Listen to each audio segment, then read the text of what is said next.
let's jump in. Okay, so welcome everyone. Today we are on the third stage of the stages on the path to enlightenment. And just a reminder, I have been good about it, so now I will have every time the YouTube video of the previous one up. So if you miss it, you can go back and watch that before watching or showing up for the next session, which is good. And yeah, this is going to be a long journey for the next few months, and it's going to take some twists and turns, but basically, we're going to follow this path, and there might be some tangents. But just to remind everyone, Phuntsok is teaching these teachings from his 20 plus years as a Tibetan Buddhist monk. And then I think we decided it was 15 plus years of teaching out of his home and through Zoom for the last 15 years, which is amazing, 10 or 15 years. So these teachings are deeply informed by Tibetan Buddhism, but also just from Phuntsok's life and from his very unique style of teaching, which is obviously something we all value and benefit from. So I will put in the chat the 3 different ways that we can donate to make sure that these teachings continue. That's PayPal, Venmo, and Patreon. And oh yeah, so the structure of these teachings has always been and will continue to be an initial kind of maybe small introduction on Phuntsok's behalf, then a meditation, then the bulk of the teaching, and hopefully if we have some time for questions and answers, and then ultimately closing with a meditation as well. And I think that's it. I think I've been struck lately. I just want to say that Phuntsok just continues to show up no matter how many people are here. It could be one person, 2 people. And I just find it very incredible that you're teaching us regardless of how many of us are showing up. And every time I watch some recording that I miss and there's like 2 people there and it's like you're still giving everything and a full commitment to the teaching. So I think that is something extremely special that we all should acknowledge too. And with that, I will pass it over to you, Phuntsok. So thank you so much. Thank you. Oh, Yes. I didn't even mention what the stage was, but maybe you can Oh, mention that. yes. Yes, say it. Okay, so the stage is contemplation of death and impermanence, but it's really sounds like for the intention of helping us move forward so that we can let go of procrastination and of hesitation. And the more that we accept impermanence, then there's nothing really to hold on to, so we can really proceed along the path from the little that I get. So with that, let's receive. Thank you so much. Okay.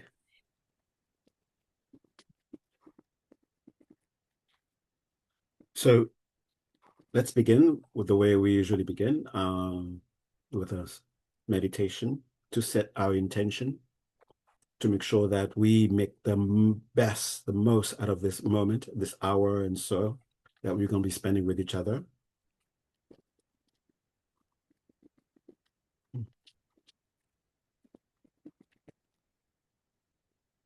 So hold the intention that you're going to enter meditation. Allow this intention to be absorbed and taken up by all the different dimensions of your being. Allow the physicality, the energetic, the emotional, the instinctive, all the different aspects of our being to gravitate toward this intention to enter meditation. And let those different dimensions hold on to their own instinctive understanding of what is meditation. So there's nothing for you to hold on to. There's nothing that you're forcing the body to go into. You're not forcing any part of you to force them to go into anything. You just hold the intention, let those very different dimensions understand their own understanding of what is meditation and let them go into meditation. And as you feel yourself like centered in all the center of all those different dimensions. And the sense of the center is not a you in the center, but rather the totality of all those expressing a center, a means of relating with one another. So feel yourself as an openness. Be open to the intelligence within the physical body. Allow it to give you advice so that you feel comfortable, you feel stable in the physical body itself.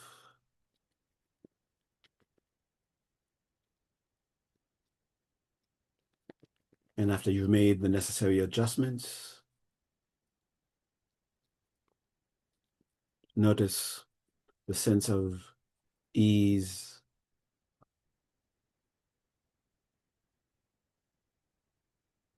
Notice the signs beginning to appear, begin to experience in the physical body itself.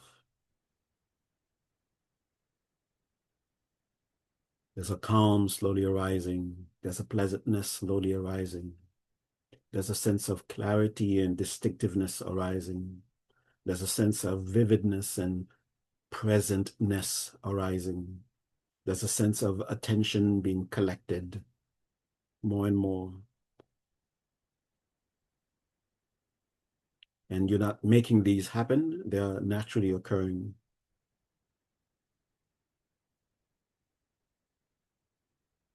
Eventually, you feel a certain kind of confidence in the body, in the posture, in its conduciveness to meditation. Then gently bring attention to the breath. Simply observing the breath as it is naturally occurring, breathing in, and you know you're breathing in, breathing out, you know you're breathing out as you're breathing out.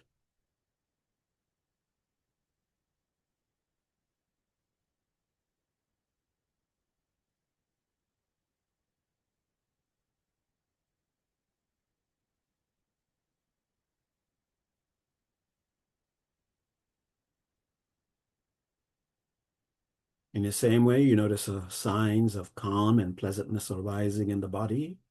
Begin to notice them taking place energetically and in the breath. And as you witness them, welcome them, rejoice that they are there.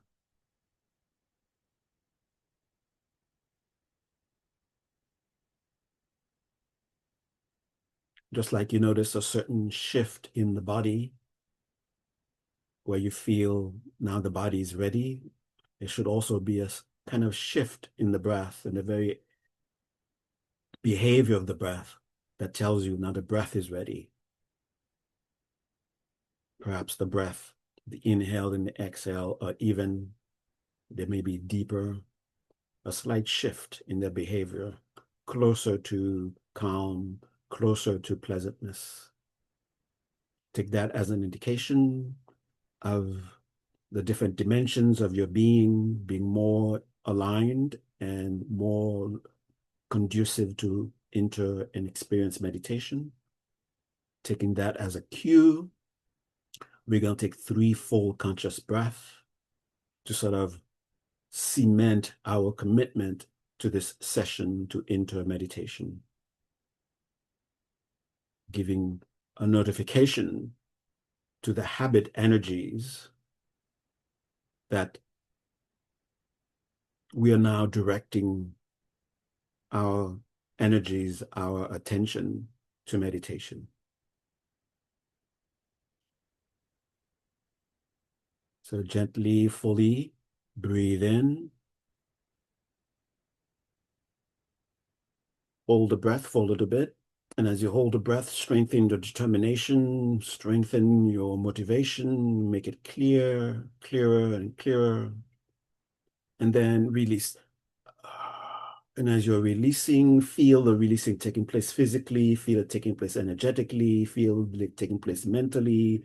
We letting go, letting go, letting go everything that is not the meditation state itself, not grasping, not rejecting, but just letting go, letting go. And at the end of the exhalation, notice that the sense of calm that is physical, that is energetic, that is in the breath, that is in the mind, is a bit more enhanced. The sense of pleasantness is a bit more enhanced. The sense of distinctive awareness, the sense of vividness of experience is a bit more intense, more enhanced, and attention is a bit more collected. So noticing these as a sign that we are actually deeper, rejoice. And make the intention to stay in that depth. Make the intention to go even deeper into that experience, greater calm, greater pleasantness, greater clarity, greater radiance, more collected attention, without grasping, without rejecting. Again, for the second time, breathe in, hold, relaxing,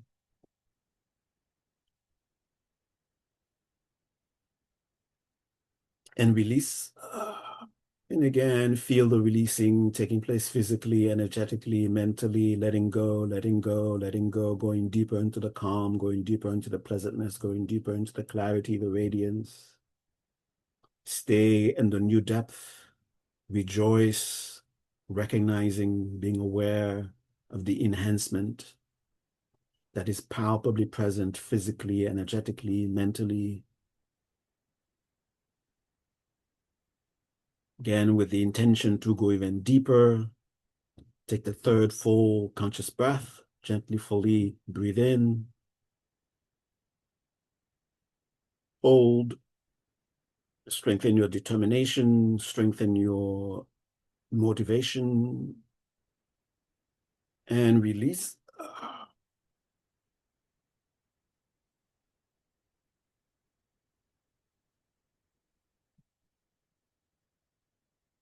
Notice a sense of touching silence, a sense of silence itself having a sound, the sound of no sound. And no matter what other experiences are present, do not chase them away and do not grasp onto them. And allow that sense of silence to get louder.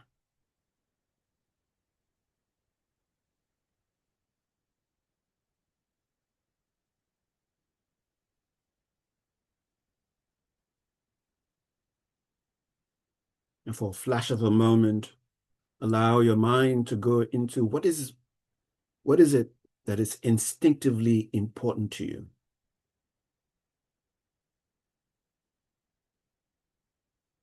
The thing that is important to you in a visceral way that will get you out of bed, that will give you energy, that will take away energy, that will make your mind clear at that moment. What is it that is for you instinctively important? That started you on a journey. Bring that to mind.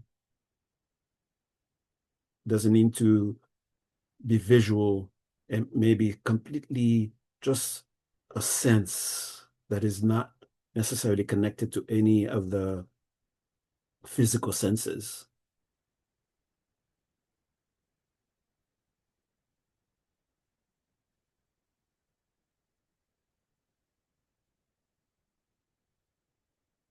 It's important in a sense of it is an experience that you either wish to one day experience, or perhaps if you are one of those rare people, it's an experience that you wish to stay within. But for the most part, it's an experience that we sense and we wish to make contact with and stay contacted with.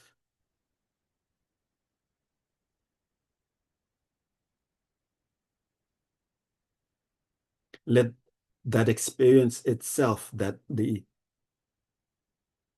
very objective of that aspiration, the very experience itself,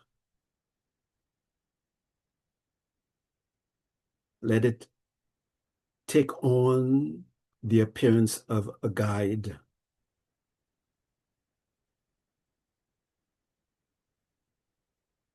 And knowing that now it's playing the role as of a guide, find within you the conviction that this guidance is infallible, because it is the very experience itself that is going to guide you.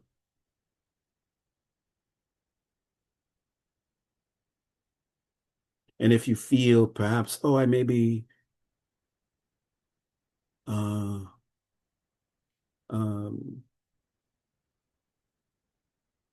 I may be fooled by some from with a guidance that is not taking me to where I want to be taken to.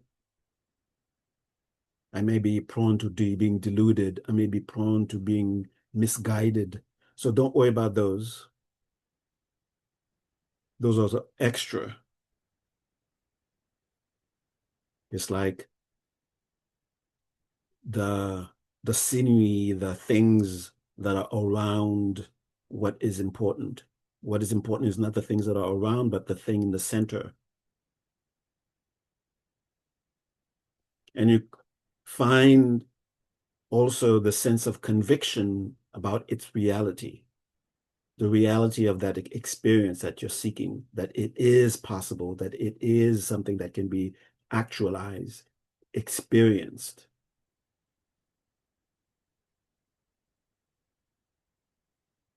And it is now taking the form of guide.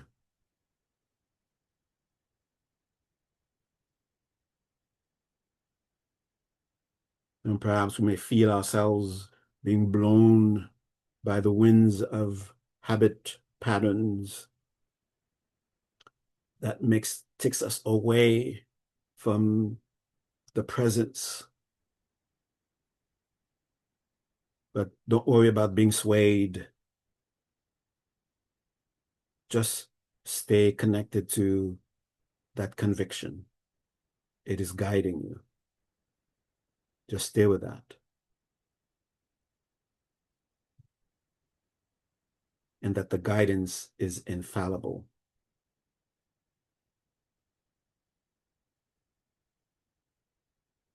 And allow your heart to be open to receive guidance. Allow your mind to be open to receive guidance.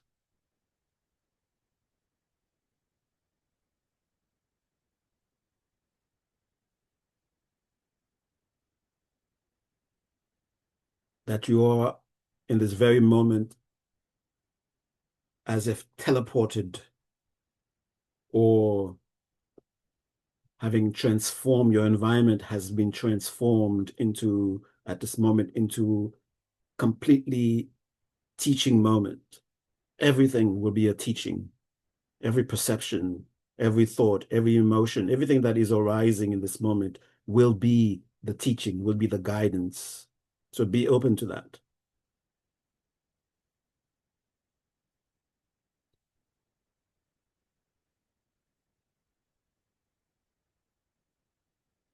And feeling the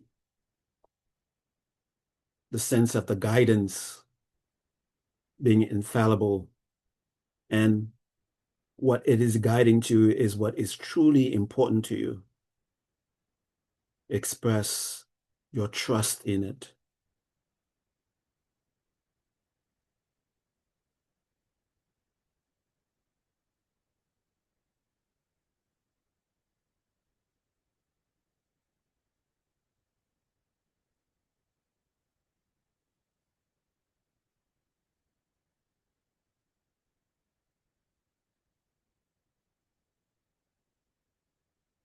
Express your gratitude that finally the guidance is here, the means for that experience that is the most important experience for you. The means of getting it is here. And as a way of expressing the gratitude, just think of things that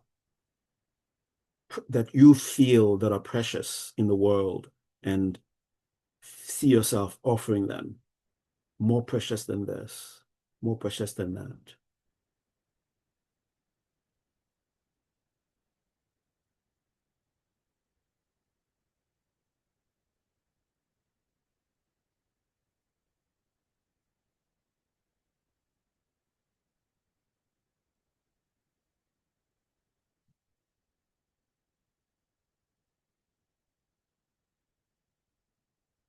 So feeling trust, feeling deep respect, feeling gratitude. Open your mind, be ready to let go. What is it? What are the things that we are holding on to that are preventing us from having that experience?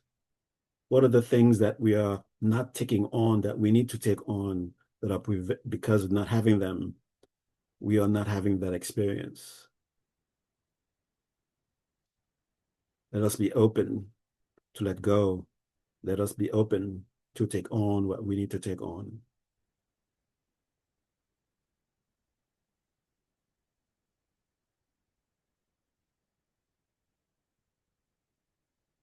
And there has never been a time when we have lost sovereignty of our being. What we have done, perhaps, is that we've entrusted this sovereignty to something, but it is still us giving that sovereignty, giving that power to something else, to someone else. Since it is ours, we can claim it back whenever. So whatever experiences that we are having, whether it is pleasant, whether it is unpleasant, no, it is done through our own sovereignty.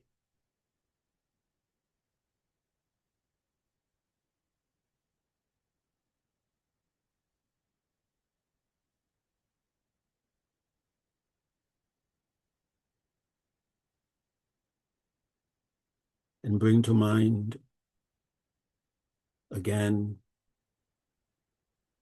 the conviction in the reality of the experience that we seek.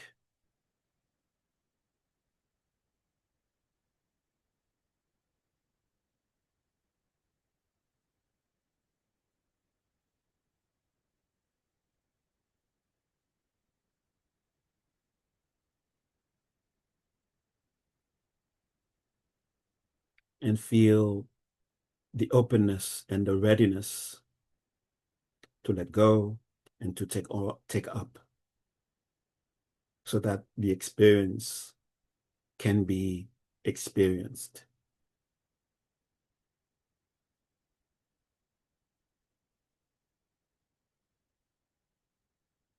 And notice the hesitations, notice the doubts. Just know that they are present. There's no need for you to do anything about them. Just know that they are present.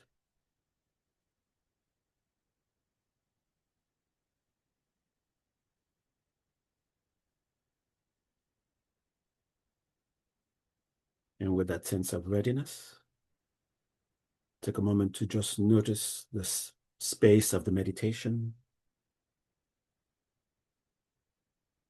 the calm, the pleasantness, the way experiences are clear, the way they are vivid, the degree to which they are vivid and present. Our thoughts, our emotions, our concepts, our thinking, our different kinds of perceptions.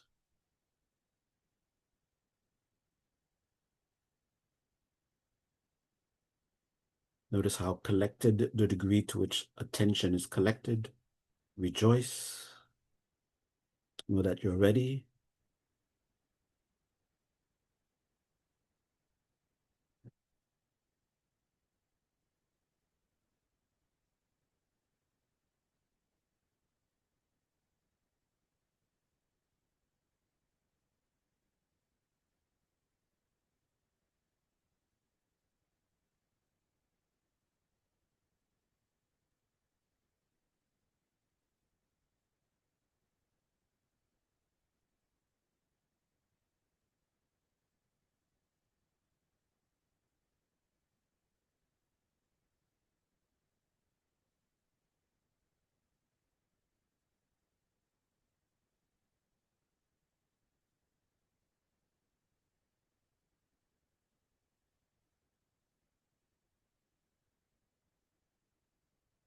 Okay, feeling ready now for the talk. Take a nice deep breath. And as you release the breath, let yourself deliberately, consciously reconnect with your immediate surroundings, to the sense of touch, the sense of hearing, and the sense of sight.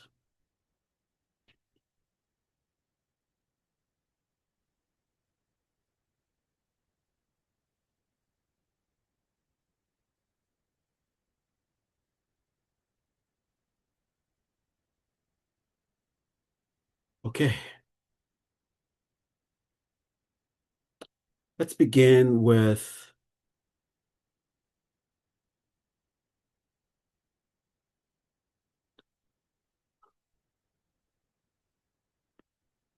we only do what we consider to be important. We don't do anything else but that.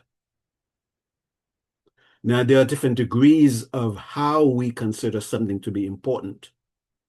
I'm talking about from the real depth of your being, kind of important. If I think, for example, sleeping longer is important at the depth of my being, I will find myself sleeping longer, even though on the surface of my mind, it may be something I'm against. But the reason that I find myself having to struggle and fight with this is because at the depth of my being, I have established that to be important. So we will always find energy to do what we really are convinced to be important. The thing is, what have we decided to be important? Have we really taken time to evaluate the things that we have considered to be important? Have we really taken time to evaluate, do we know what we have considered to be important? Or are we just being thrown here and there, exhibiting behaviors that we may not be able to understand their reasons, but we find ourselves exhibiting them nonetheless? And we find ourselves sometimes in conflict with our own actions. So what is at the core of this is that we have already established what is important. And we need now to examine this thing that we have established as being important. Is it really important? And the reason for starting this is, let's say what we have decided to be important is what is referred to as the Dharma. Okay, using that word now for using this word to have this meaning. What is truly important? That's Dharma. And it could be something that is actually for your own benefit, or it could be something that may be against your own good, But It's not that we decide, okay, we will make this thing that is not good for me, I will make it important, but thinking that it will be for our benefit, for whatever from whatever process that we went through, we may have gone through, we have decided this is what is important. Okay. Now, whether this thing that is important is in truth for our benefit or not for our benefit doesn't really matter. That is our dharma. We will always put our dharma ahead. Now, before we even go into the topic of tonight, we have to be able to understand what is really important to me. Have I, did I take, have I, you must take conscious time, that is, you must take time, consciously take time to reevaluate what we can, what feels to be important to us. And are they really important? Do they really deserve us giving them importance? And once we do that, then everything that follows in the contemplation becomes very easy to apply. I'm not going to go into the reason for this stage of this stage on the path is not to scare you, but you should be scared. You should have proper fear. Okay. But the aim is not to scare you. The aim is not to, as a way of dealing with the fear that may come up, an unreasonable fear that may come up. We, in order to deal with it without thinking that we are dealing with it, we create this fantasy. So the aim is not to create this fantasy. When the title of this stage is called Contemplating Impermanence, and then added to that death. So contemplating impermanence, contemplating death, contemplating the impermanence that is death. Okay, so that's the title. When we hear just impermanence without the death part, yeah, I can listen to it. I can engage it. But when we hear the death part connected to it, all kinds of psychological habits come up into how we have dealt with that in the past. They are still controlling us, controlling our behavior, and it will determine how we will listen to this. Will we listen to it where, in the sense where we either end up with two extremes of ending up with this, where we are scared to live, or we fantasize about the experience. We create this fantasy about what the experience is supposed to be. I'm sure you've heard a lot of so-called near-death experiences, and I'm saying so-called. You may have had an experience that you may have called a near-death experience, and it could have been a real near-death experience, or it could have been just another psychological experience that is being called near-death experience. Well, and I'm calling it so-called because I don't know if it's really deserving the title near death, if it's an actual near death. But there are experiences that are called near death, and there's a lot of report that makes the person wants to go out to proselytize and to preach that death is beautiful. Okay.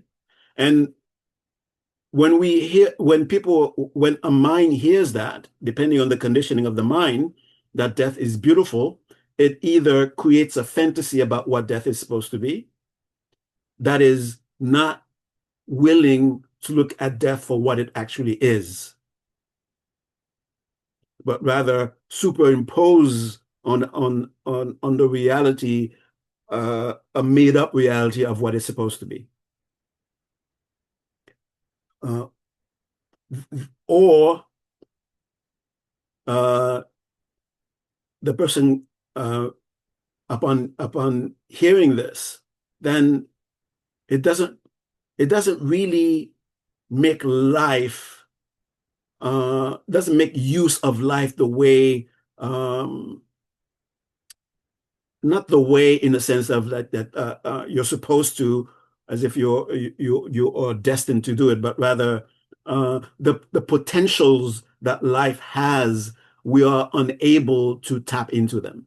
We are unable to fully release the full potentials of life because death is beautiful, right? Okay. So it's not to say that those experiences are invalid, those experiences are not true. That's not the point. Okay. There are some people, when they hear these kinds of talks or testimonies of these experiences, some people may say, "Oh wow, I must live my life as meaningful as possible," and some people may not. Okay, so it depends on who's listening. But the point is not to create a fantasy. It's not to create um, create a world that as to what about what death is supposed to be. The point is to face it as a reality. It is not something that exists because we are imagining it. It doesn't exist only in imagination. It is not an abstract thought. It is not a concept to be debated. It is a reality that we need to face. And because it is a reality, we need to know, how should we relate with this reality? How should we relate with this truth? And the aim of the truth, the aim of the truth of this reality is not necessarily it's not as if it itself has a agenda, that it has an agenda to either scare you or it has an agenda to make you feel good. It has no such agenda. It is just the truth. Okay. It's just reality. Okay. In um, the teaching of the stages of the path, when this topic is approached, there are different ways of approaching this topic. There are different kinds of death meditations where you go through the process, imagining what the process of death would be like. And there are many different ways of doing that. There are secret ways of doing that. There are supposedly open ways of doing that. But before you go to that, there are specific ways we are guided to begin to think this way, begin to look at it this way. Even though it seems extremely structured, you don't have to necessarily follow the structure exactly as is presented. And when I say you don't need to follow the structure, I don't mean make up your own stuff. I mean use it as inspiration. Use it as inspiration. So this step may have 3 subsections. It doesn't mean that you necessarily, in order for you to come to the purpose of that step, that you have to go through those exactly 3 sub-steps, or you may need to go through more than those 3 sub-steps. But use them as inspiration so that the aim is for you to come to a realization. Okay. If you understand the realization that it's trying to get you to, then you use the examples given to get to that realization as inspiration. You sincerely try them, and you may, in the process of trying them, come up with some insight with some other step or other sub steps, or you may find a way because your mind could be the kind of mind where it loves to synchronize what's the combine things into summarize. You may have the kind of mind that that loves to summarize things, or that finds meaning when it summarizes things. Okay, so you may summarize all the three into one or two, or you may expand them into 7 or 8. But the main thing is that's what helps you get to the realization that is seeking to help you get to. Okay. Before, so and I did mention that I don't need to tell you that it is not the purpose of this kind of contemplation to scare you. So, but I'm saying it anyway. But I'm not going to go into too much detail into that. Okay, let's say you're all adults here. You don't need to hear that. I don't need to go to a long lecture as to this is not to scare you. This is not to scare you. This is not to scare you. We don't need to go through that. And that's enough time spent on that. By the way, okay. Now the remember the aim of this kind of contemplation is to make ourselves see ourselves doing what is truly important truly important. That we want to wake up doing what is important. We want to think about what is important. We want to be engaged with reality in such a way that we are constantly witnessing ourselves doing what is important, whether it is physical activities, whether it is internal activities, whether it's where we are relating with other beings, other people, the environment, that we are constantly witnessing ourselves doing what we have after due contemplation, due revision, that we have discovered this is what is important. Okay. And there's no more conflict going on in our minds as to what is important. We have come to that conclusion, and we see ourselves only doing that. Okay. So that's the aim of this meditation, the stage of meditation called contemplation of impermanence and death. And there and there's the gross, there's a emotional, there's a psychological, and also there are very subtle levels of understanding this that goes into wisdom. Okay, that goes into very subtle levels of wisdom. But be aware of our conditioned response to it.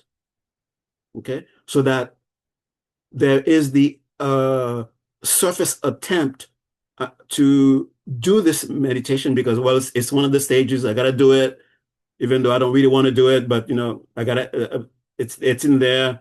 I can't face my sangha and tell them that I don't do this kind of thing. I have to do it, and in order for you to really avoid doing it, but pretend that you're doing it, you grab onto the things that are not visceral, the so-called subtle explanations, and we're not contemplating the subtle explanations because of how they would benefit us, but really as a way of escaping, thinking that we are doing it, but actually using it to escape doing the thing. So be careful with those. Okay. So the aim is not for you to fantasize about about death, what death is supposed to be. It's not to be fantasized in a sense of oh, it's this beautiful experience, I can't wait, or it's this awful experience, I want how to avoid it. The thing is, that's reality. How do you deal with it? Okay. In a way that is a way of arriving at making the most of your potential. Okay. So you could say the aim of the contemplation on death is not so much to get a deep understanding of the process of death. The aim is completely different. Okay. Um, you could say it's using this subject matter of death, but the aim should be how to live well. How to live well. That is when you come out of this contemplation, this stage, you end up knowing how to live well. Okay. All right. Now, why do we need to do this? There are presentations of advantages or disadvantages. What are the advantages? What are the advantages of doing this kind of contemplation? And what are the disadvantages of not doing this kind of contemplation? And you will find a list of 6 and 8 and things like that. Remember, the numbers that are given are not necessarily they're not fixed in a sense that you cannot have more than this and you cannot have less than this. That is not the aim. The numbers are to help you. You may find that, wait a minute, I see number 1 and number 2 are kind of the same, so I don't really need 1 and 2. I'll just use something to summarize them both. Okay. So what are the disadvantages? That is, if we do not contemplate, if we do not allow ourselves to come to terms with the reality of impermanence and death, what are the disadvantages of not doing that? Remember what I said about dharma. What is really important to you? To even begin that, we will not know what is really important to us. We will not know our dharma. We will not know what is dharma for us, what is truly important for us, that we have sat with to really come to understand that, yes, this will benefit me. And we are open perhaps to perhaps later on, maybe what we think is important now, later on, we may find that, oh, it's not really that important. Something, because we are open to what is important. We're able to sort of stay on the path, and it sort of revealed itself more and more to us, more and more to us, where it became more and more profound, more and more profound. Not that we've completely dismissed what we initially thought was important, but we discovered more of its depth. That's a long introduction.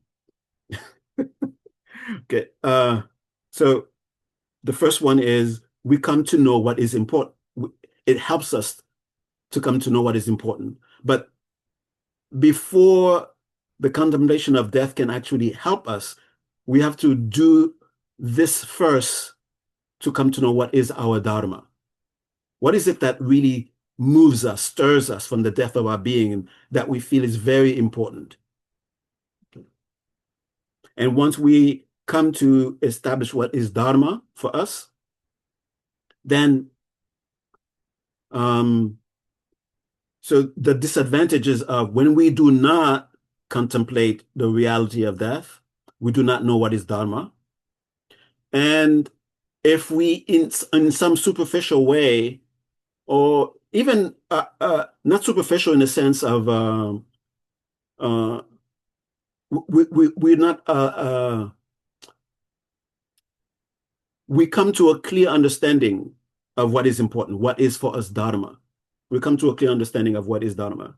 But because we do not contemplate the reality of death, then we will not actually do what is important. We will know what is important, but we will not do what is important.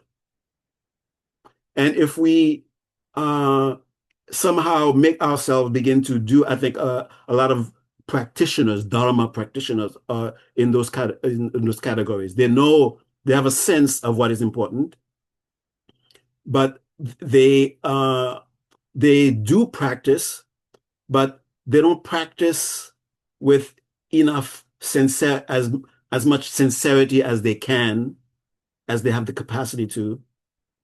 And so you know what's important to you. You will not know you will not know what is important to you. If you know what's important to you, you will not do what is important to you. You will not practice. And even if you practice, you will not practice with as much energy as you can practice with, as much sincerity as you can practice with. Okay. And you end up, and this is where the importance of knowing what is important is. You will end up doing what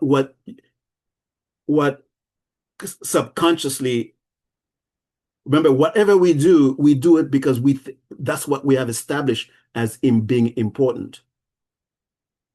So if what we have established as being important are things that are not beneficial to us, we will find ourselves ruining our lives, basically doing things that are not beneficial to us. That's what we'll end up doing if we do not contemplate the reality of death. And the very last one, the disadvantage, and this is where nobody wants to experience, is that at the moment of death, when there's this verse from this yogi. I can't remember word for word, but in there he's talking about, okay, now that I'm witnessing the medicine is not working. Now I'm witnessing that my friends can no longer help me. The doctor can no longer help me. The wealth or the possessions that I have, they can no longer get me. They can no longer help me. I am going through this experience of dying. I'm going through this experience of complete and final separation from everything that I know. I'm going through it. And now that you're going through it, what's in your mind? What is your emotional state? Are you having regret? And that is the worst way that anyone can experience this reality, in the mind holding on to regret. It is a poisonous experience. It is a poison that poisons the experience, this inevitable experience. So because we don't take time to come to terms with the reality of what is death, the reality of what is impermanence, these are the disadvantages of not doing so. And the very last one is that when death actually is there and is undeniable, the experience, we enter it with regret. We go through it with regret, which completely poisons the experience. Okay. So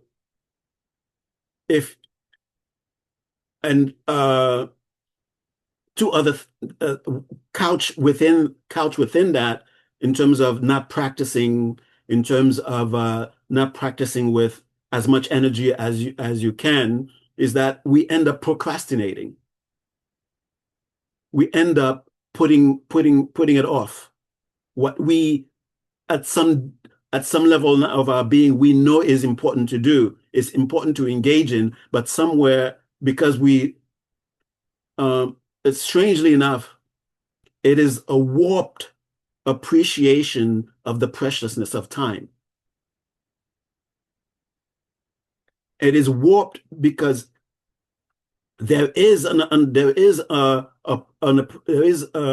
recognition that time is precious, but it is warped. It is not based on a reality of what time is. But there is a kind of a recognition that time is precious. That is why we put things off, strangely enough. This warped understanding of the preciousness of time. Time is precious. If I have it, I will be able to do important things.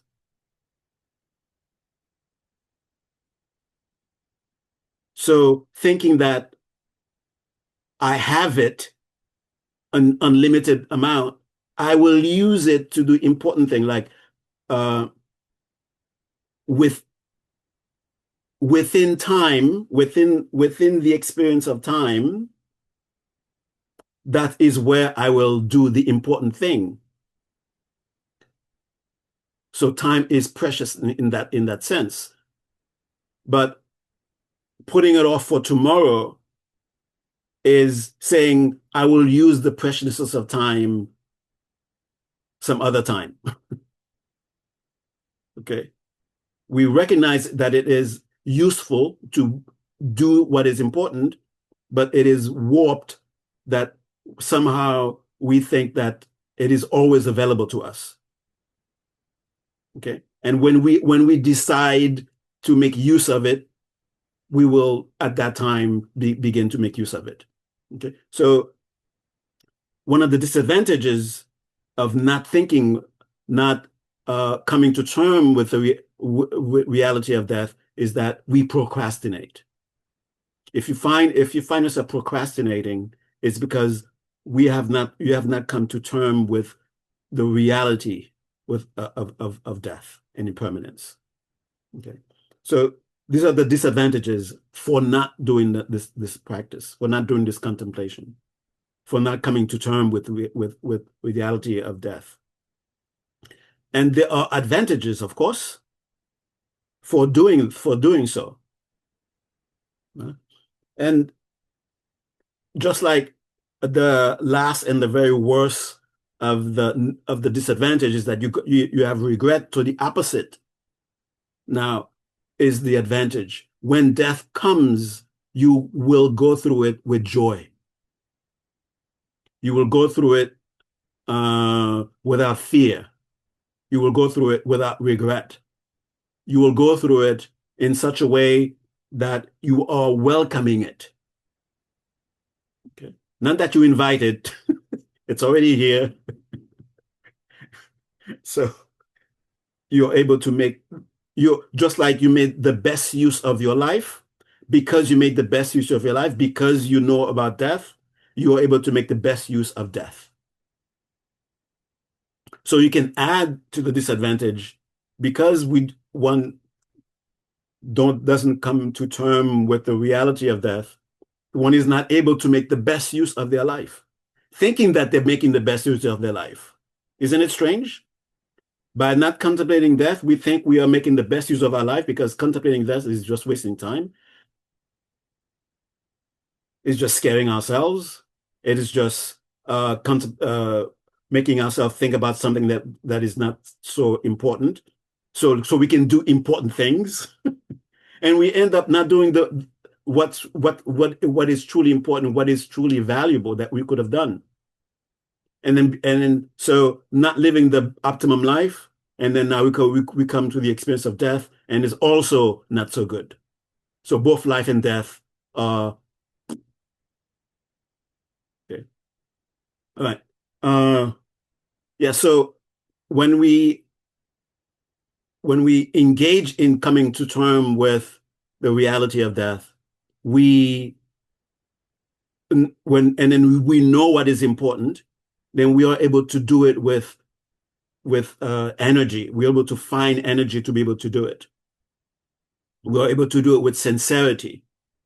We are able to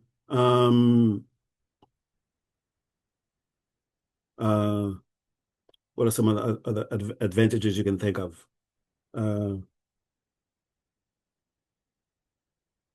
Yeah, okay. Those kinds. The most important advantage is that when the time of death, we live life in the best way possible, and then we go through death in the best way possible. What else? I mean, what other advantage do you need to know about other than that? Okay, and everything else you can fill in. Okay. All right. So that is to encourage us to begin the process of contemplating of death. Now, the process that the contemplation goes through these recommended phases. So they're sort of it's 9 points of meditating on death. But there are 3 main points, and each point is sort of further divided.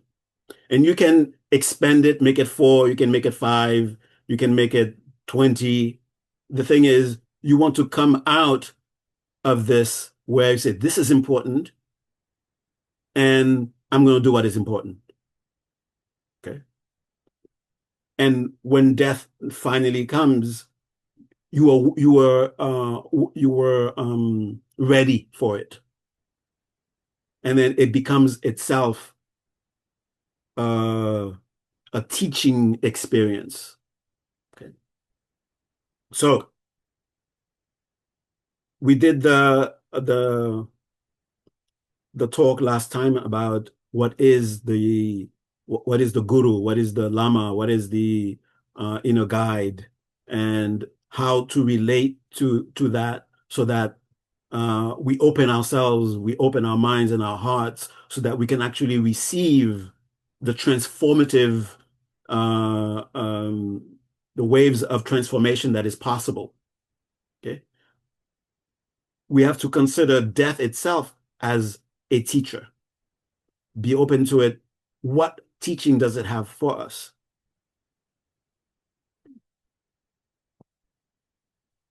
I almost feel silly uh, having to list these 9 contemplation, because it feels like what's so monumental, what's so um uh like what's so what discoveries that are in there that are so new that I didn't know already. We all know these things, but the thing is, we do not allow our minds to contemplate them, to go through them. The 3 main ones are, we all know it, death is certain. Perhaps there's a universe somewhere where they don't experience this, but you don't live in that universe. Okay. This is your universe, where part of the reality, the physics of this universe where you live, is that death is certain to happen. And we also live in a universe, you could say Buddhism sort of, it's not just Buddhism, but I would say, because it's not just, you don't just find this only in Buddhist teachings. You find this in, I would say, the entire culture of India, whether they're Buddhist or not Buddhist, right? That there's an acceptance that there are different worlds, there are different ways of experiencing reality, where for the second contemplation, main contemplation, is that death, the time of death is uncertain. Death is certain, but the time is uncertain. And there is a recognition that perhaps there is some dimension or some world, some universe where the time of death is very certain. There may be that, but the thing is, that's not where you live. Okay. We live in a place, in a reality where death is uncertain. The time of death is uncertain. And the third, which is very important, once we've come to terms that I will definitely die. And when we hear that, I think we all have this kind of superstition that by saying it, we're making it happen. It's almost as if we believe ourselves to be very powerful. At the same time, we believe ourselves to be completely powerless. We are so powerful. If we just say, I'm going to die, I will die. That's how we believe that we have so much power. So to prevent ourselves dying without when we prematurely, we don't say it, I'm going to die. Because if I say it, I'm going to make it happen because I'm such a powerful being. But when I go through life trying to do this, trying to, oh, I can't do that, or I don't have the power to do that, I can't do this, I can't do that. All of a sudden, we become this powerless being. But for some reason, we're able to make death happen at will because we are so powerful. So we are such a um, confused being, so self-contradictory. Okay. So I will die, and I don't know when I'm going to die. And that's, we're supposed to come to that realization. And when you come to that realization, then the third one, the third contemplation is what will help me at the time of death. It's not what will stop death, but when the death process is actually happening, what can I rely on? And what can you rely on? Whether you want to or not, you will rely on what is very important to you. That is why, from the very beginning, is review what is truly important to you, because that's what is going to be there directing how you experience death. So, what is your dharma? Okay, if your dharma is in line with reality, then the death process will be the most powerful teaching and liberating experience ever. If your dharma is not in line with reality, then it will just be continuing this cycle of delusion and suffering, where the very process itself is a magnification of the experience. Okay. All right. So these are the three main things. Death is certain, the time is uncertain, and what will help you, what will really, the only thing that can be with you at that time is Dharma. And to help you in a beneficial way through that process, then let the Dharma be in line with reality.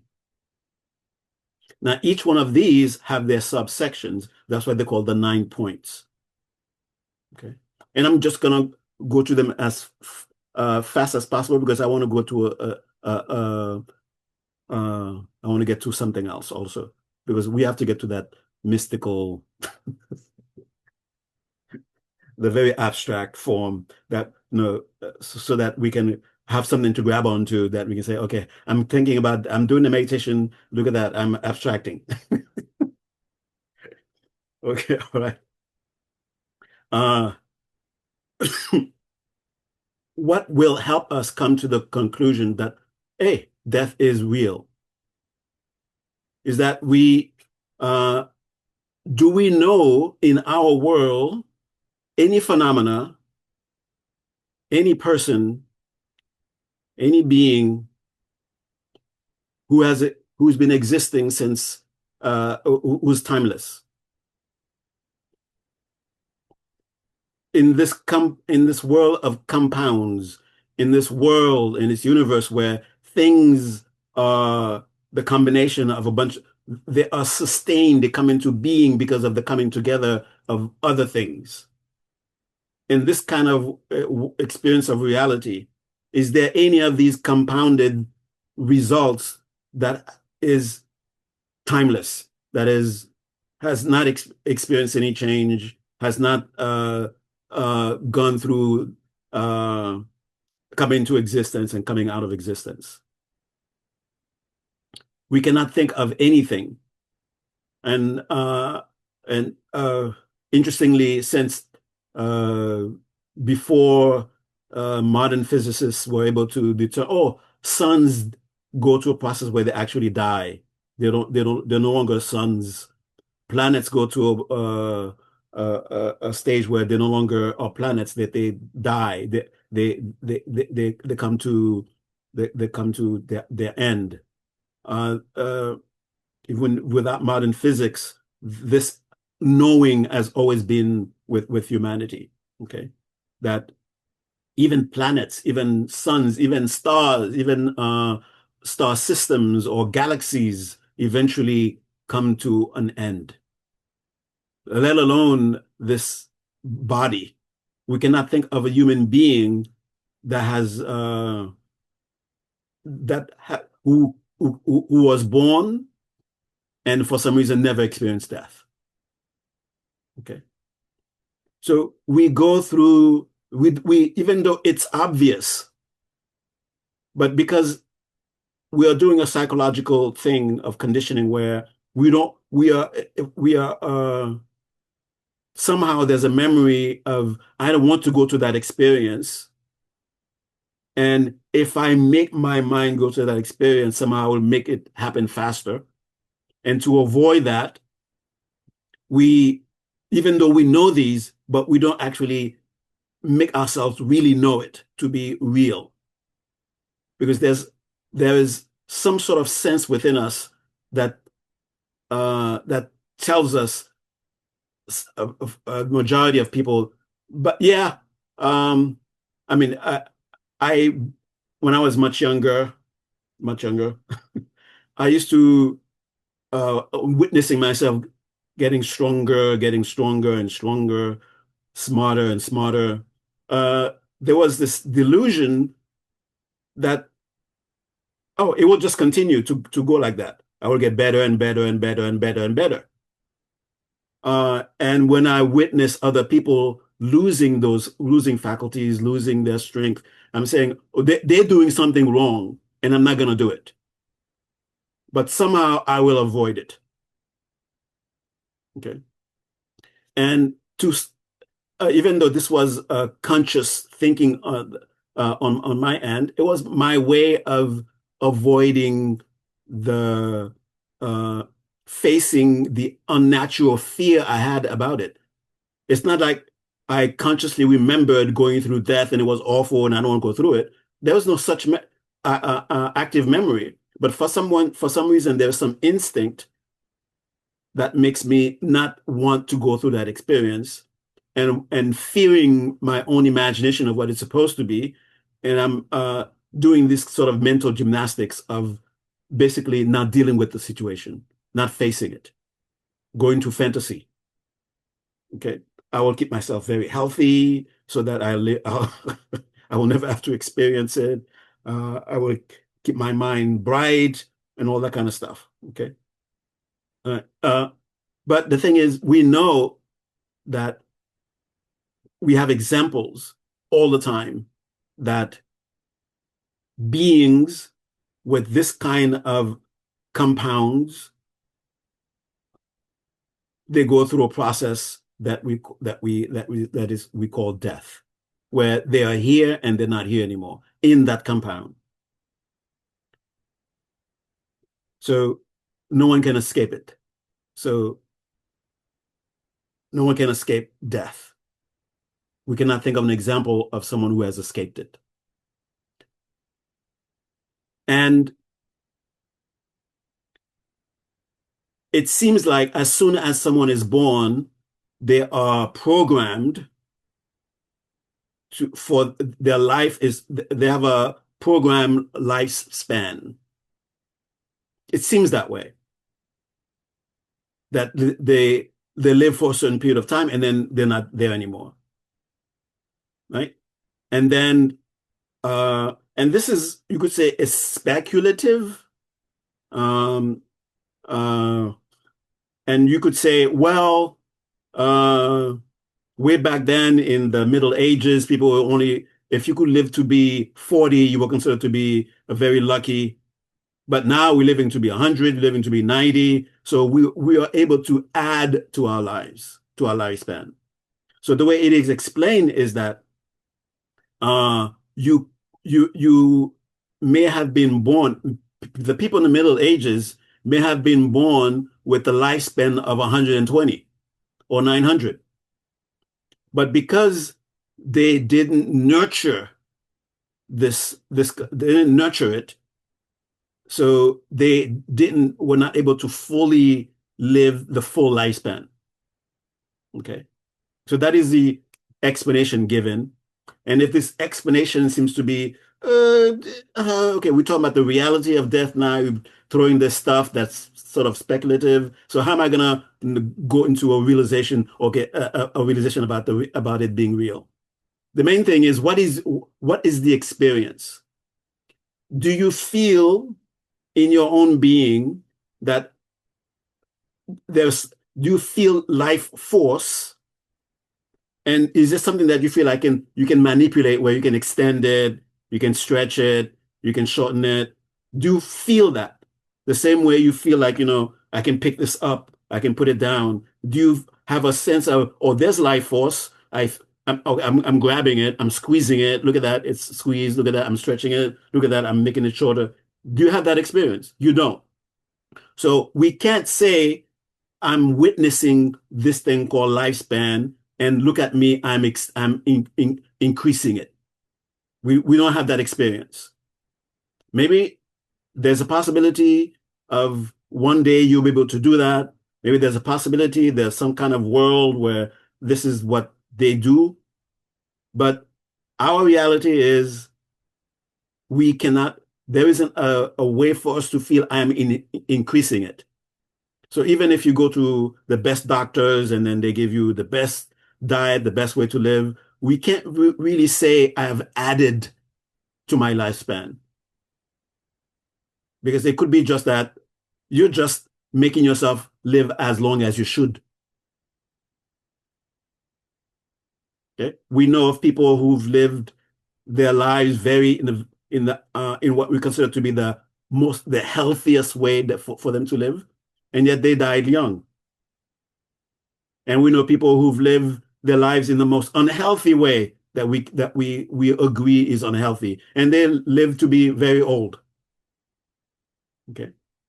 So we can't say, I'm not saying it is impossible, but we can't say for now, there's this thing that I can do that will actually extend life. Okay. So that's the second part of this.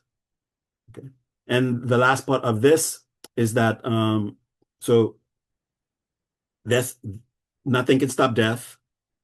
We cannot increase life. We cannot add to it. And the very important part of this is that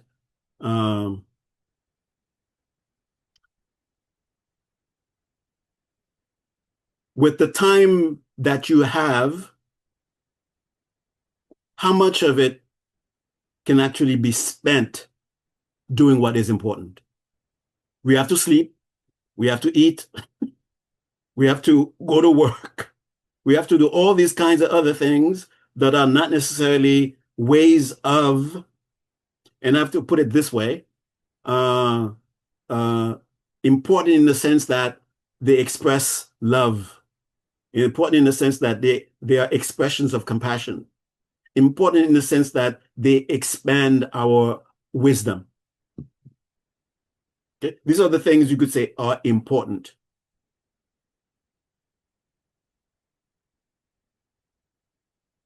And when we go to sleep, it's just like we might as well be, we just knocked out. We could be doing all kinds of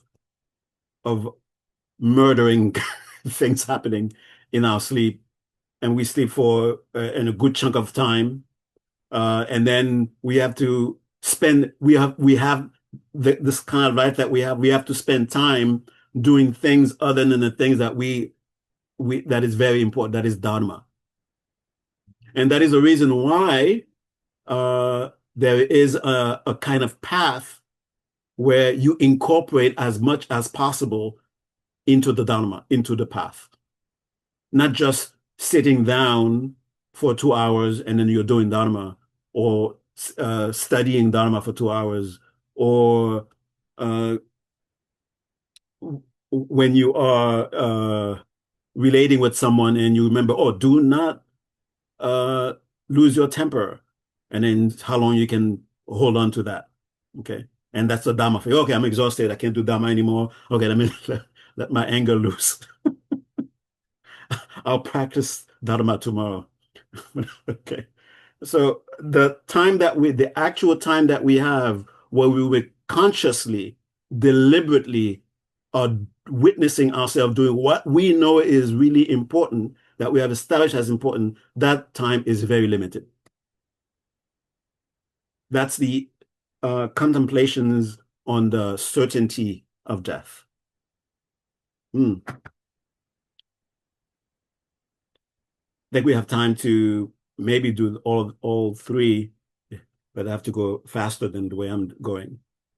There might be a part two to this, okay, where all these scary things that are being said, we have something later on to make it not so scary. Okay, all right. The second main thing, remember, is that we don't know when we're gonna die. The time of death is not certain. For the for the time of death is not certain is that uh, this kind of life that we have, the lifespan is invariable. Not every human being gets to live to be a certain age. It is invariable. Again, there's room that is taken to be, yeah, there might be some universe, some dimension somewhere where every being gets lived to be 100 and whatever, get a certain time. Every being, no matter where they're born, how they're born, in that universe, in that dimension, everyone has a specific span of time. That is a possibility. But the thing is, that's not where we are. So for them, contemplation of death would not include this. But but we have to include it because that is part of our reality. Remember, we are looking at the reality, coming to terms with a reality. Okay. So time spent is invariable. Some people die as soon as they're born. Some people die until they're very late. I don't know what's the world record, like 150 or something. Yeah. Well, and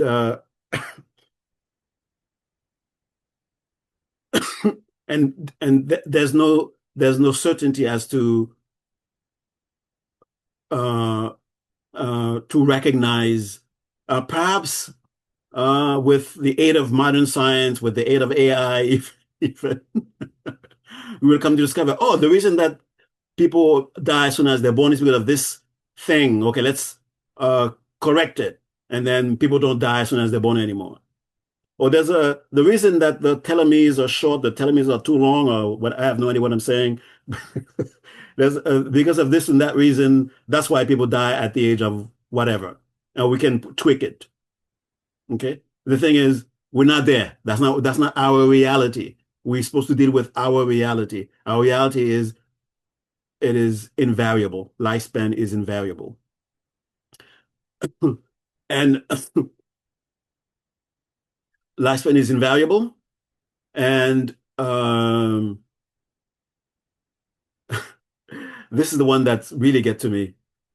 The conditions that can bring about death are many. There are so many, and it's almost arbitrary, right? Somebody could die from a paper cut.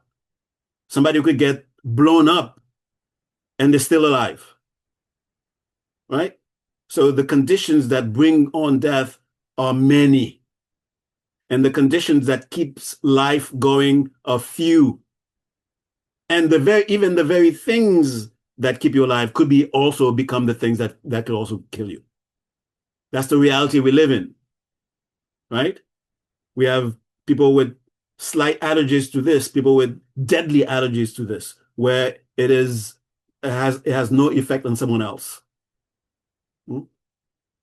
Uh, so that is the reality we live in, that the conditions that will bring about death are many. So we have to be very careful. And the conditions that holds life continuously are very few. And even those things can become conditions to bring about death. Okay. And excuse me. The so this is the certainty of death. The last one is this thing called the human body, and I'll add the human mind, is extremely fragile.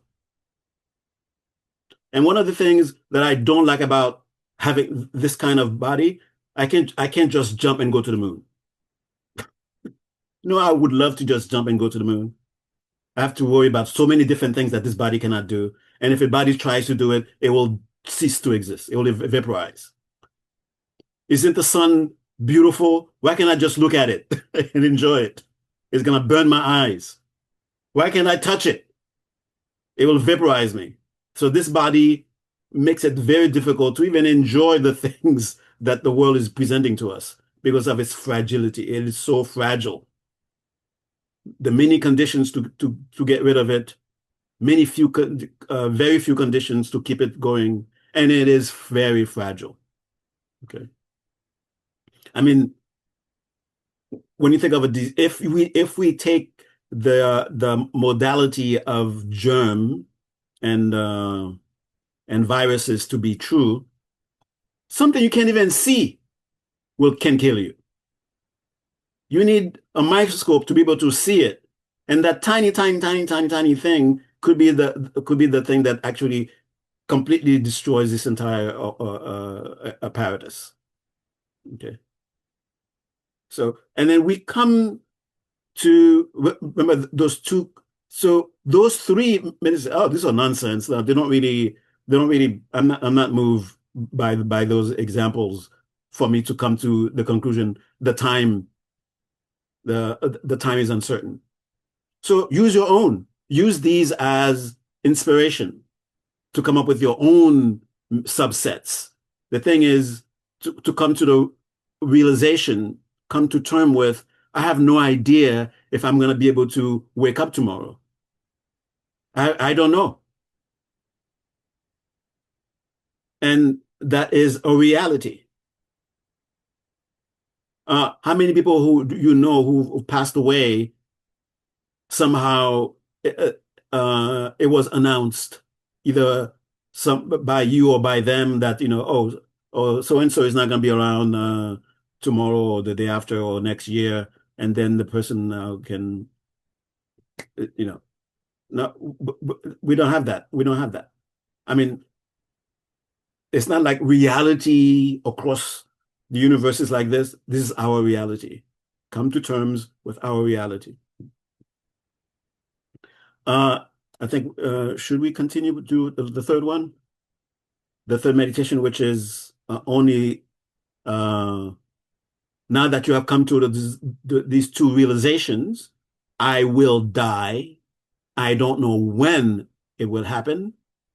Then when you hear me say that and you tell yourself that, what's the immediate instinct that wants to pop up? What can I do?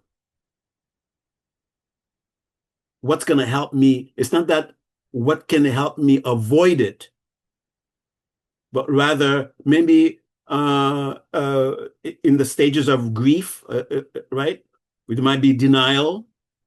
After we come up with the realization that it's going to happen, I don't know what's going to happen. There might be denial experience. It's not going to happen to me. And because of that,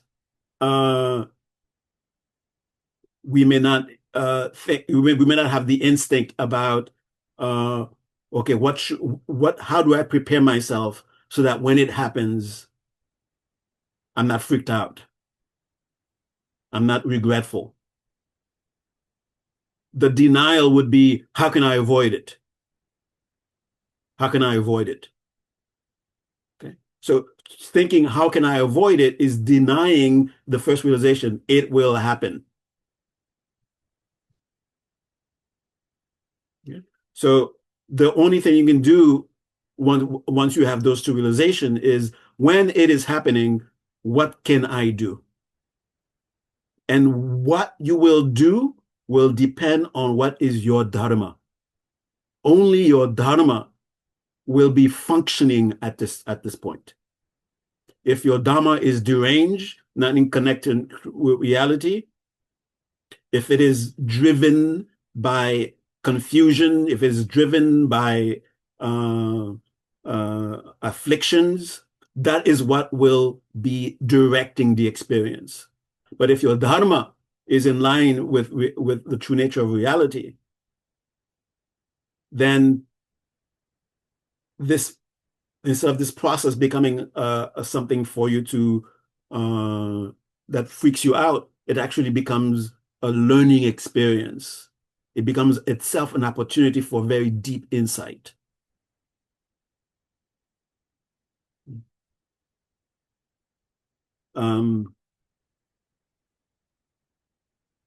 So the Dharma is what are the convictions in your heart? What are the convictions in your mind? But mainly, most importantly, what are the convictions in your heart? Are these convictions in alignment with reality? What you carry in your heart is what will determine the experience. Your convictions are what will determine the experience.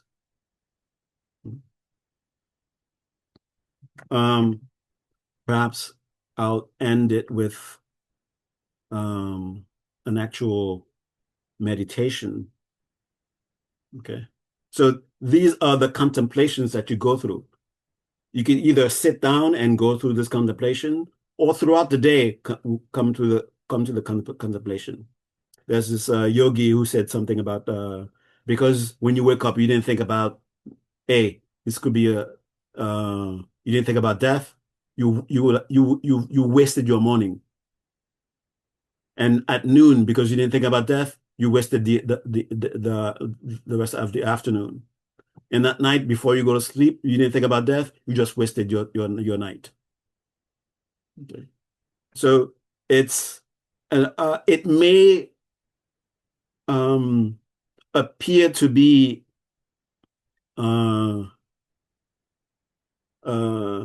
like preaching pessimism, but it's only appears to be teaching pessimism because we already decided the topic of death is a pessimistic topic. We already made up our minds. It's a pessimistic thing. So when anyone is talking about it, anyone who's any talks about it, any lecture, any reading, it's a pessimistic thing. It's a pessimistic exercise because we've already decided that's what it is. Okay. So to hear, if you don't think about death in the morning, oh, the guy's being pessimistic about the day. If you don't think about death at noon, the middle of the day, or the guy's being pessimistic about the middle of the day. If you don't think about death before you go to sleep, or the guy is being pessimistic right before they sleep. They're going to be dreaming about ghosts. And they're going to have nightmares. You're just preparing themselves to have nightmares. Okay. But if you just say, hey, that's the reality. And when it comes, when the experience actually arrives, what's important to me will come up and just take over.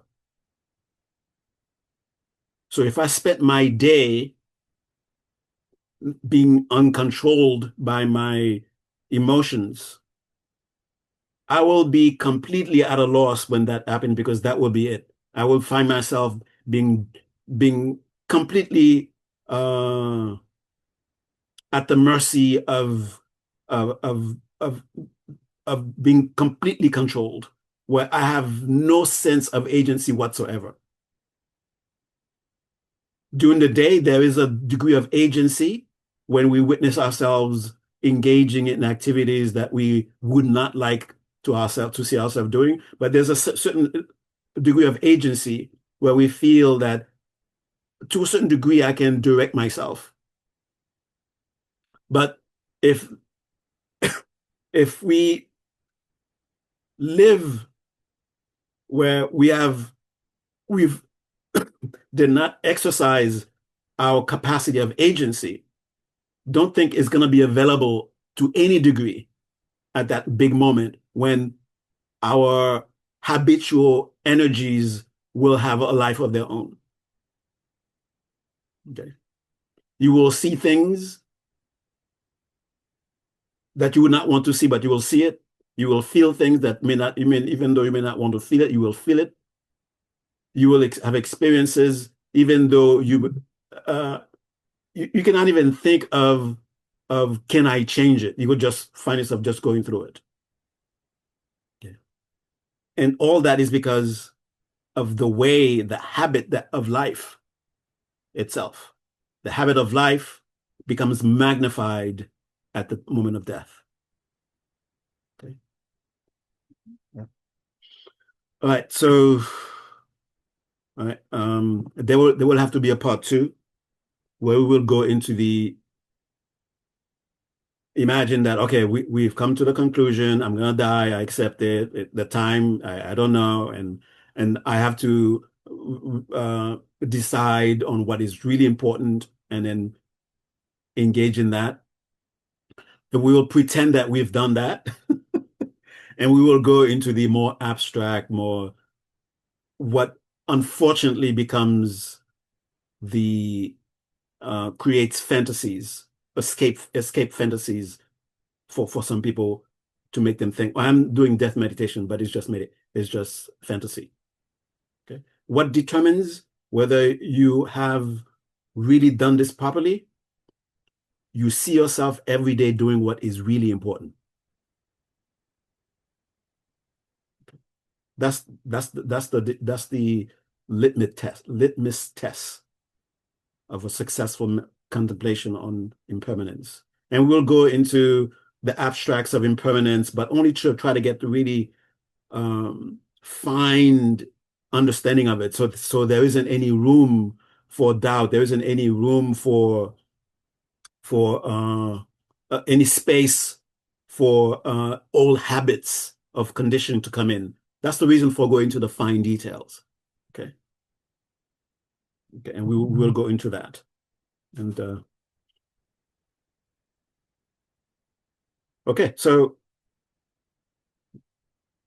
I think maybe should ask questions now. Or, no, ask questions now, and then we'll do the meditation. We'll close the we'll close with a death meditation.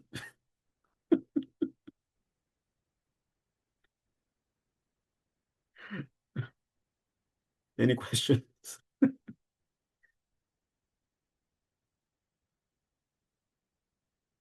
Okay. All right. All right. We're going to do a death meditation. This death meditation is indeed inspired by it is traditional, but it is not the one that people normally do because it is too real. Okay. People prefer to go into the abstract one. Oh, the earth element is dissolving. Woo! We got the fire element dissolving. Look at that. Woo! All right, let's go to the real one. Okay. So make your mind very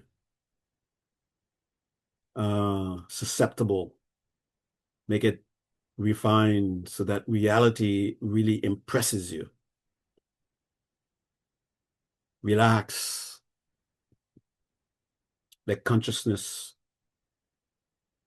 clear itself. Let it refine itself. Let go of controlling the body. Let go of controlling thoughts. Let go of controlling emotions.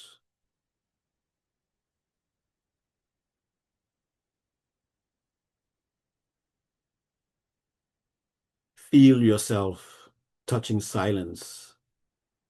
Feel yourself hearing silence.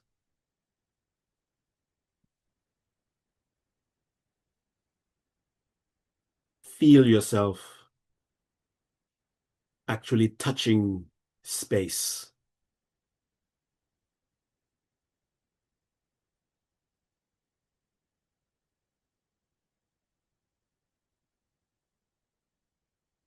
Now, the mind has a certain degree of refinement.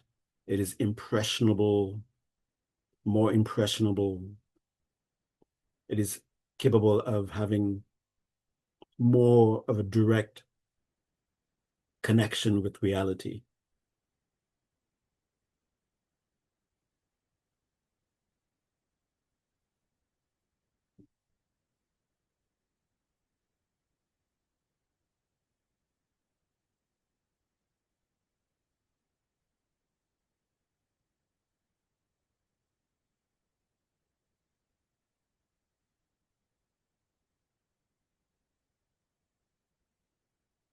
Feel the presence of your infallible guide.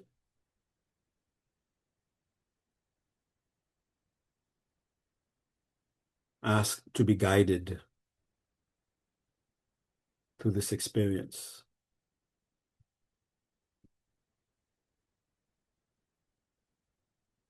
So whenever that is, whenever you wish to imagine it, think of, okay, you are now in this very moment at the end of your life. Not that this moment is the end of your life. It could be 20,000 years from now, if I believe you're going to be 20,000 years old. But whenever that is, that time has arrived and you are now in that time. Where are you? Are you in a garden somewhere sitting? Are you on your bed?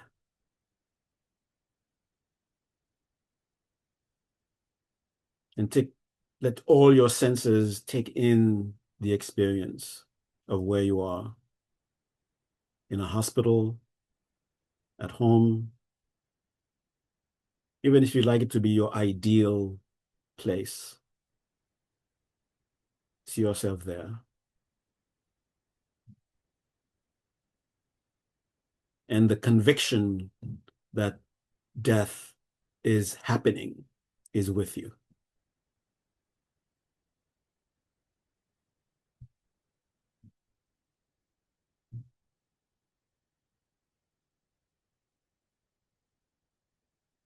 And you feel the physical experiences of the body going through death. And you know this experience is irreversible. You may have had close calls before where you came out, but there's something about this experience that tells you this is it, this is final. The body is extremely heavy because you no longer have any strength to even lift your finger, not even to blink your eyes.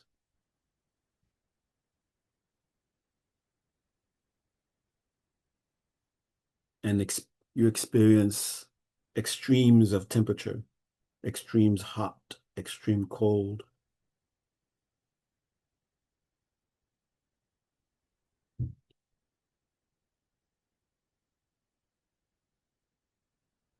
Until there's no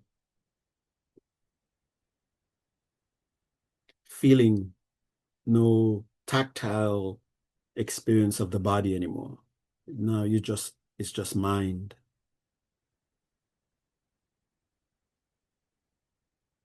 You want to hear, you want to see, but you can't see. Even if someone were to open your eyelids, you know you would not see because you can't feel the body anymore. But you do feel your senses. And slowly you are witnessing your capacity to hear slowly diminishing. You can't see, you can't hear. And you would notice how your mind is rushing towards your other senses to see how you can feel a sense of making contact, connection, because that's how we condition ourselves to make contact through senses. And whenever we find ourselves dwelling with a sense, the sense of taste, it seems present, vivid, and it's gone. Now it's just thought. Now you're at the moment where you know for certain this is death.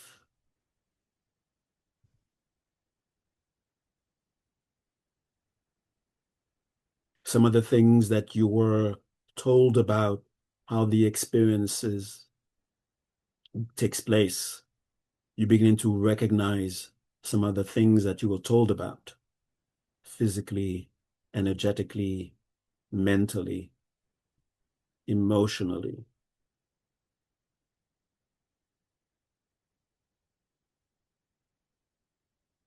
Now look, you're forced to review your life.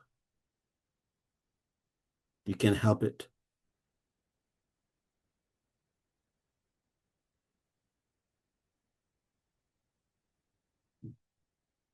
Did you find what was important?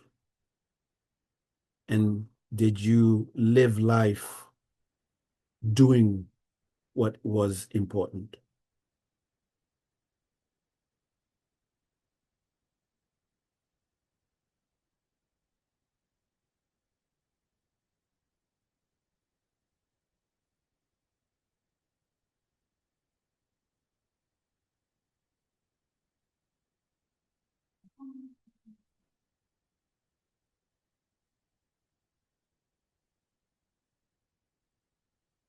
And think about the possibility of not having done what is important to you. What regret would you be having?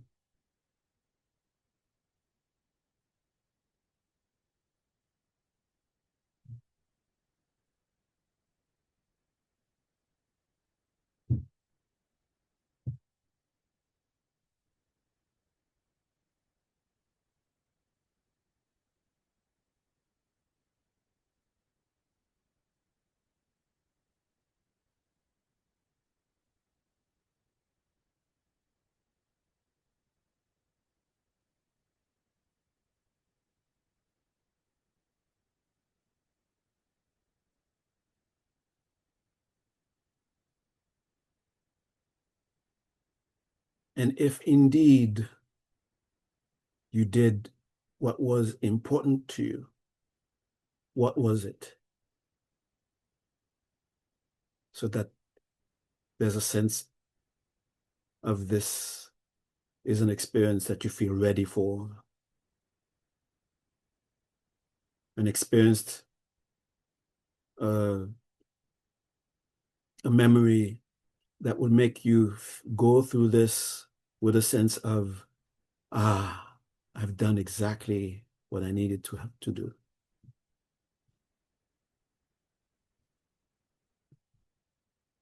What is it that it's making you say, I lived this life to the best that I can, that I could?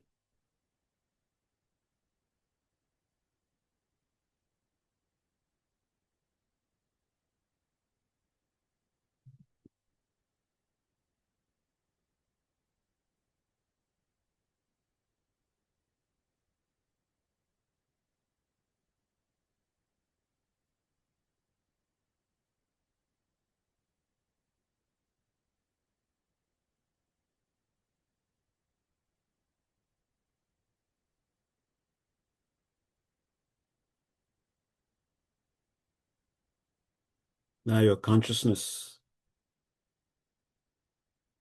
is becoming even more refined.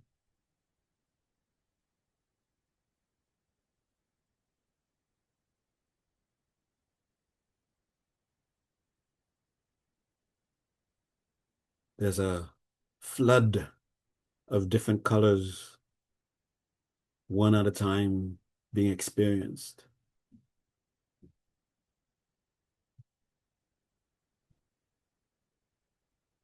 as if you are a sea of white light. And you can't even remember your name anymore. You can't seem to form a conscious concept.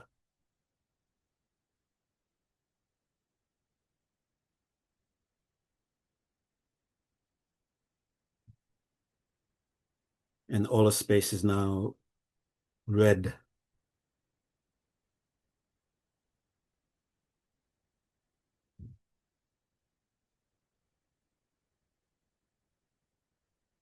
You cannot even think if there is such a thing as a concept anymore.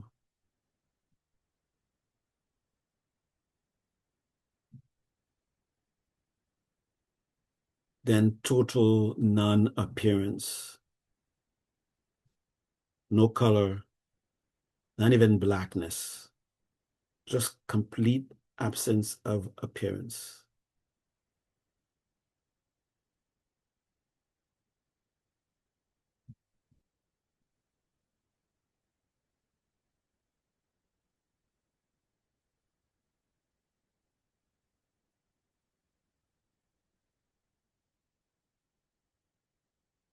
And there's a sudden sense of fallen, falling,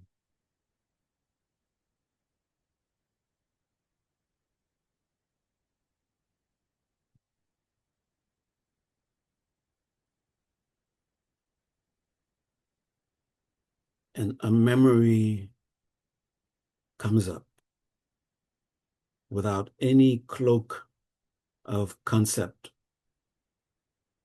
It's not dressed in any concept. It is vivid, lived.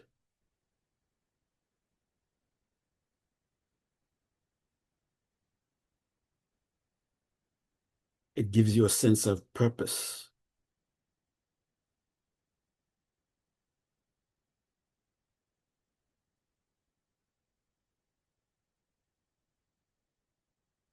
And you want, for some reason, you're able to apply agency and you want to reverse the process. You're in this clear space where your consciousness feels like clarity itself.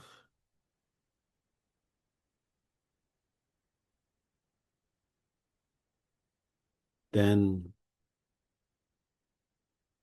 with the intention to reverse, you go back into complete non-appearance. You could say black, but it's not black. It's just complete non-appearance. Then the red, then the white.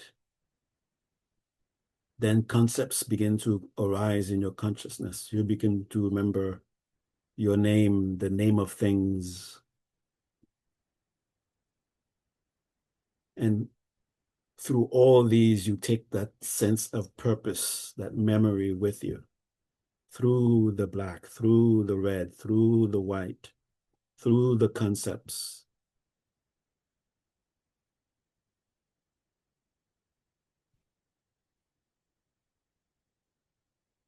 And you're back, your senses are back. You can hear hearing sounds again. You're tasting again, you're smelling again.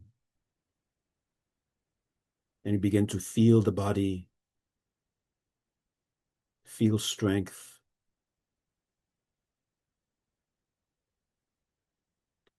And you tell yourself,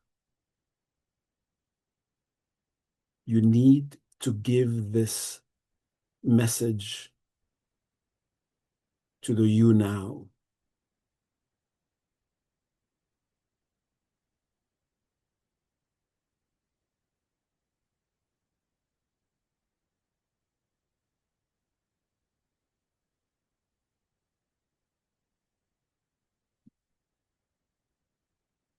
Feel yourself open to what is deeply important to you.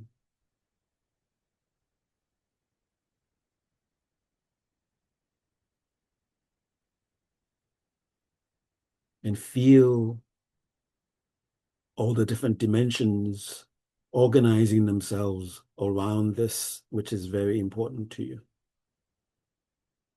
Energy is put aside for it. Time is put aside for it.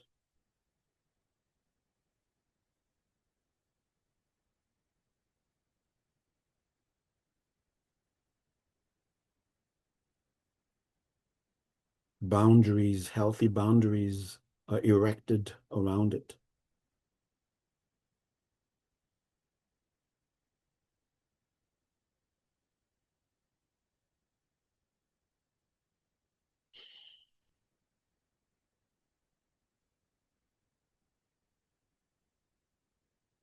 And be aware that you're in meditation. Feel the signs, the calm, the pleasantness, the sense of clarity and radiance of consciousness, the sense of attention being collected, rejoice. And whatever you felt is some deep transformative instruction that you will carry with you. Give thanks to your own inner guide for making it possible.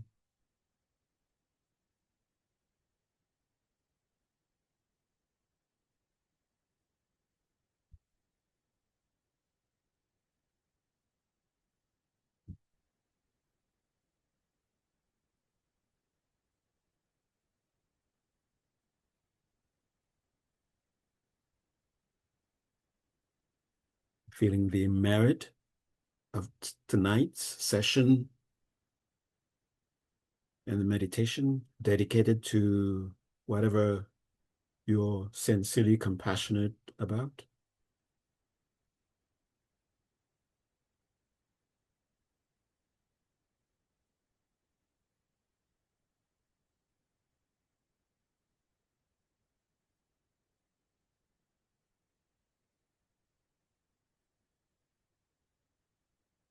And get ready to come out of the meditation.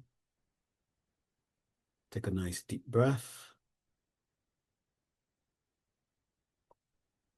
Release. And feel yourself deliberately reconnecting with your immediate surroundings. Deliberately be aware of the sense of touch, the clothing, the temperature of the space. Be aware of the different sounds, the ones that are far, the ones that are close. Let your eyes take in light, deliberately noticing colors, shapes, lights, shadows. Okay. All right. Thank you very much. I guess I didn't leave enough time for you guys to ask questions, but there's a part two because we didn't get to the very interesting, sexy part. And this kind of death meditation, it would be a very good thing if you can do it every once in a while, so you can have that sense of being connected to what is really important to you. Okay. All right. Thank you very much. Thank you, Phuntsok. Thank you. Thank you, Phuntsok. Thank you.